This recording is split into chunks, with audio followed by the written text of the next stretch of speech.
ça va, arrête la musique 2 secondes, ça va, tu t'es cru. Mimi, serre-moi un petit truc à boire, je t'en prie, mets-moi un scotch on the rocks, sans glaçant.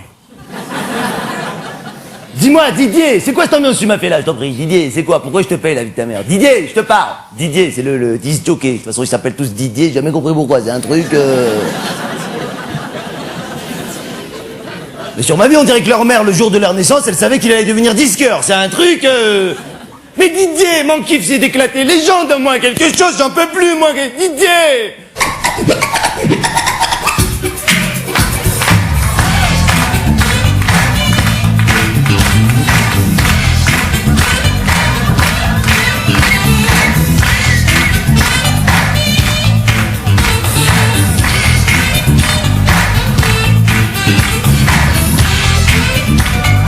C'est bon, juste un kiff, ça va, c'est bon. Ça va, c'est que moi. Je me présente, je m'appelle Coco. Mon kiff à moi, c'est d'éclater les gens. Faut que je vous raconte la plus grande éclatante que j'ai faite de ma vie. C'était il y a pas longtemps, j'ai organisé ce qu'on appelle chez nous la bar mitzvah, la communion de mon fils. Je les ai éclatés. Mais quand je dis je les ai éclatés. J'ai attrapé mon fils la veille de sa communion, je lui ai dit Wesley Kevin Smith, viens, je te parle.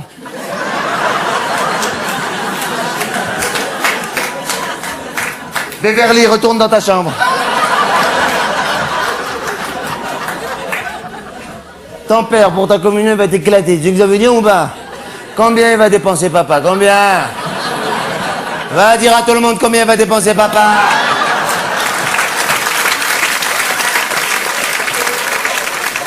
Mais attention, j'ai fait un truc, c'était Euro Disney en communion.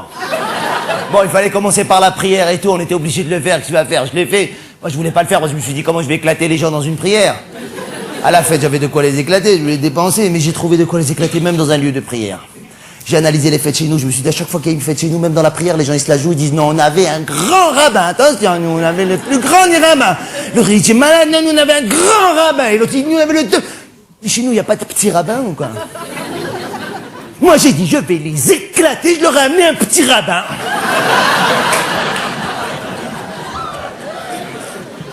Et je voulais que le rabbin il soit beau gosse, c'était un kiff. J'avais jamais vu de rabbin beau gosse, je voulais un rabbin beau gosse. J'ai passé un coup de fil à Los Angeles dans une agence de petits rabbins beau gosses. Ils m'ont envoyé un rabbin, mais comment te le décrire? C'est genre Calvin Klein, il le voit, il devient religieux. C'est un truc... Je l'ai fait venir en Concorde, tout seul. Je voulais qu'il soit seul dans le Concorde. J'ai acheté toutes les... Je voulais l'éclater avant qu'il arrive. J'étais à l'agence, j'ai dit voilà, je veux que le rabbin soit seul dans le Concorde, tout ça. Ils ont commencé à me dire, mais j'ai dit s'il vous plaît, on me dit pas c'est pas possible, on me dit combien et je paye. D'accord? Attention, je vais dépenser. Regarde, attention. Voilà. Je veux qu'il soit seul dans le Concorde, à la limite le pilote avec lui. Il est arrivé, on lui a fait un tapis rouge, mais quel tapis rouge? C'était un tapis rouge, il partait de Roissy, terminé au but de Chaumont. C'était un truc de fou. Les gens, ils en revenaient pas. Il est arrivé, il nous a fait, bon, la prière, après j'ai organisé un petit déjeuner, bon, un petit... Ce mot, il m'énerve, petit déjeuner. Avec tout ce que j'ai dépensé, il faut que ça s'appelle petit déjeuner, ça m'énerve. Mais il faut le changer, ce mot, ça va pas, on voit. Le traiteur, il nous a fait une formule, ça s'appelait breakfast, brunch, lunch, flunch, crunch, punch.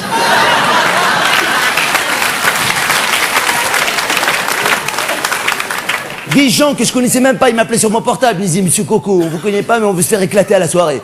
Attendez, Coco, il peut pas éclater Dubarry, oh, ça va bien, hein. Dis-moi, en plus j'ai reçu plus de cartons réponse que d'invitations que j'ai envoyées, ça va bien, là.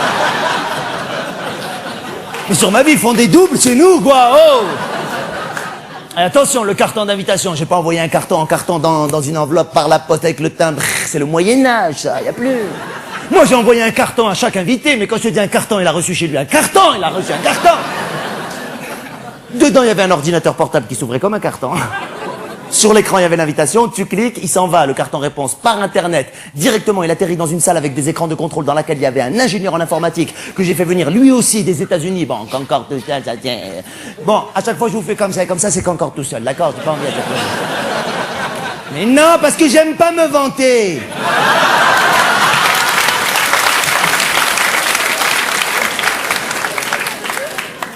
Il est arrivé, cet ingénieur en informatique, et il s'occupait du placement de table. Chez nous, c'est capital. Qui va s'asseoir à côté de qui? C'est une stratégie militaire dans une fête chez nous.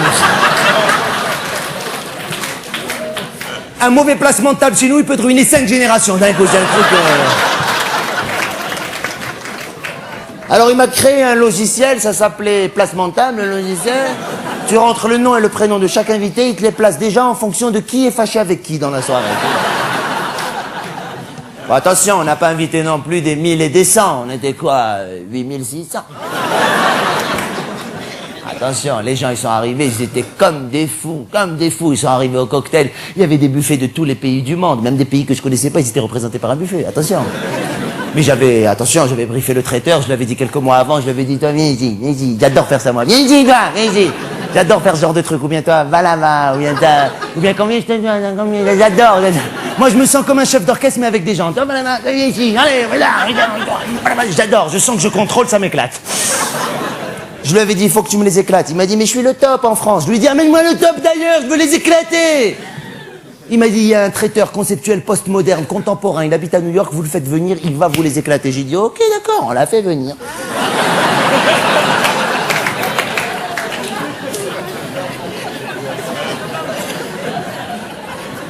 Il nous a fait une table, un buffet conceptuel postmoderne contemporain, c'était une table, une nappe blanche dessus et rien. Il y avait 1000 personnes autour qui disaient, là, Coco, il nous a éclatés. J'étais comme des fous. Après, attention, l'ambiance, la fête, la soirée, les gens y rentraient un par un, tu crois qu'il y avait des photographes à l'ancienne ou quoi? Mais t'es malade, ça se fait plus. Moi, j'ai fait venir un sculpteur, il était là.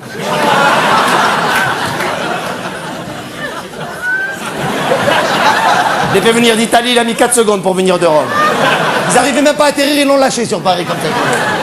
Et chaque invité qui rentrait, il le sculptait comme ça, entièrement, il le sculptait. Chaque invité repartait chez lui avec un bloc 4x3 à la maison comme ça.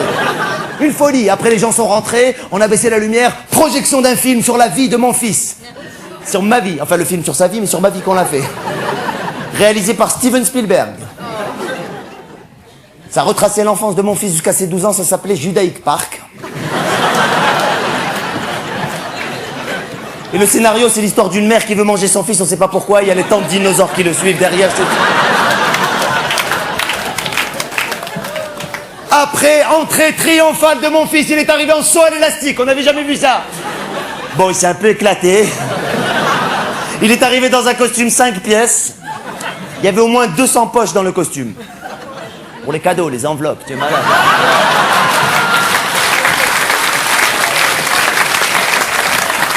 Attends, le pauvre petit à minuit et demi, il avait 600 000 sur lui, il pouvait plus bouger, il était comme ça. C'est une vie pour un enfant. J'ai dit qu'on aime le décharger comme le ramadan de la main, quoi. Attention. Après, on a fait cette fameuse tradition qu'on fait très souvent chez nous. Pour ceux qui la connaissent pas, je vais l'expliquer. Quand il y a une fête chez nous, on prend la personne qui fait la fête, on la met sur une chaise, on la soulève, et plus elle a peur, et plus on la soulève haut. C'est une manière de manifester la joie, ça veut dire qu'on est heureux. Mais moi je me dis, si ça veut dire qu'on est heureux, pourquoi on le fait pas même quand il n'y a pas de fête? Tu rentres chez toi un soir.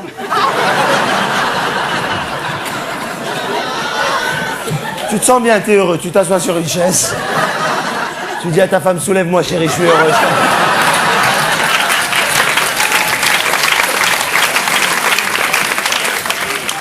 Nous on l'a fait cette tradition, mais je l'ai pas faite avec des mecs qui soulèvent, comme ça on n'est plus au Moyen-Âge. Moi j'ai les moyens, le petit on l'a mis sur la chaise, 2 hélicos d'Europe Assistance ils sont arrivés, direct, ils ont lâché des câbles comme ça, ils l'ont accroché, et c'est parti, les gens hey, hey, hey, hey, hey.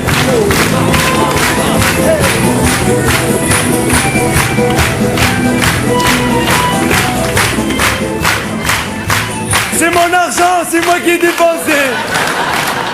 C'est mon argent. Après, ma belle-mère, elle a voulu le faire, elle aussi.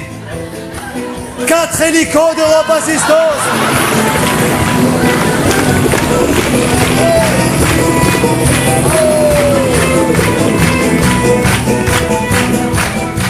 Amène-la faire un tour.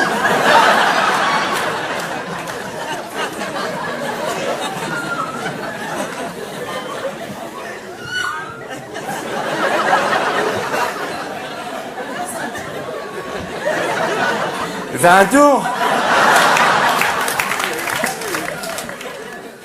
Tu crois qu'on a dansé sur cette musique toute la soirée? Tu crois que j'ai ramené un Didier? Didier pour qu'il reste toute la soirée au fond de la salle avec la tête tordue et les mains comme ça? Mais dites-moi, ils ont un problème morphologique, ces Didier, c'est pas possible. J'ai jamais vu un Didier avec la tête droite et les mains normales. Non, il a comme ça. M'énerve. Ils s'appellent tous Didier, non, et voilà, il faut qu'ils soient tous tordus, ça m'énerve. Mais non, mais moi, il n'y avait pas de Didier. Il était là pour faire plaisir aux jeunes, mais sinon, moi, chaque chanson, le chanteur de la chanson, il était là. Le Didier, il montrait un disque comme ça, je lui disais, mais range-le, il est là, viens chanter, viens. Barry White, viens chanter, viens, il y avait un mec qui gérait la circulation des vedettes, il faisait comme ça, allez, c'est à toi de chanter, stop, allez, viens à toi. À un moment donné, je me retourne, qui je vois? Maria Carré. Arrête, sur ma vie, elle s'est incrustée.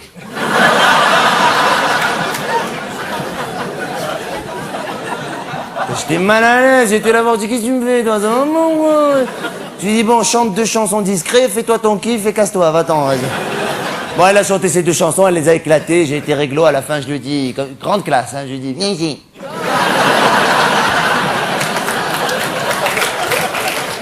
Je venais de dire à quelqu'un qui avait fini, ah non, mon ami. Je lui ai dit, Maria, combien je te dois? Elle m'a dit, Coco, tu es malade? Enfin, en anglais, Coco, tu es malade. Elle m'a dit, grâce à toi, je chante au Stade de France, tu veux que je t'encaisse quelque chose? Bon, je vous ai pas dit qu'on l'a fait, bon, arrête, j'ai pas envie de... Je lui ai dit, let's go, je sais pas comment je lui ai dit, comment on dit casse-toi en anglais? Comme je savais pas, j'ai fait le tour, je lui ai dit, come on, et je l'ai laissé passer, tu vois, attention, mais les gens, ils ont dansé jusqu'à 10h du matin. C'était un lundi en plus. Je les ai éclatés. Mais pourquoi ils ont dansé jusqu'à 10h du matin un lundi? J'avais fait fériériser le lendemain. J'étais à la préfecture 6 mois avant. J'ai dit, dites-moi, lundi 8 août, c'est pas férié? Il m'a dit non. Je lui ai dit, combien férié? Je t'en prie, combien? Il me l'a fériérisé. Et je les ai éclatés toute la soirée. Mais cette soirée, elle a été à l'image de ma vie, de comment je les ai éclatés, leur montrer mon argent que j'ai gagné, que j'ai...